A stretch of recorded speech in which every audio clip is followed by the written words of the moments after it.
When you really think about it, Star Wars has been lying to you from the very beginning. In 1977's A New Hope, some significant reveals are made about the galaxy's history. However, they've actually become less true over time, but in a good way. In A New Hope, Luke Skywalker learns about his father, the Jedi Order, and the Republic from Obi-Wan Kenobi. While he obviously warps the truth about Anakin Skywalker and doesn't reveal the full picture to Luke, it's also become quite apparent 48 years later that Obi-Wan wasn't being truthful about Star Wars galactic history either.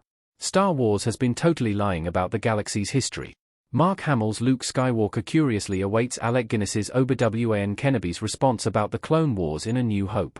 In A New Hope, Obi-Wan Kenobi claims that the Jedi Knights were the guardians of peace and justice in the days of the Republic. He also says that they served the Republic for over 1,000 generations before the Clone Wars and the dark times of the Galactic Empire. As a result, the implication here, before any other Star Wars media, is that there were generations of great peace before Palpatine's empire, something we now know is intrinsically untrue. 48 years later, we've seen multiple examples of strife and conflict preceding the events that led up to the empire.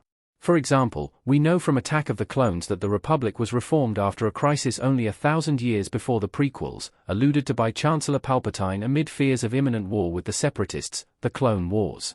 Likewise, recent years have shown us the High Republic era sets only hundreds of years before the prequels, featuring major conflicts that saw entire sectors of the galaxy being cut off from the Republic.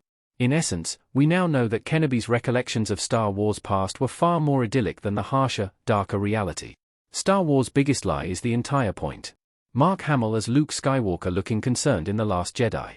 Having said that, this is actually an ongoing lie that makes sense given the context of the entire Star Wars franchise and its ongoing struggle with what is effectively nostalgia for days long past, regardless of what the reality truly was.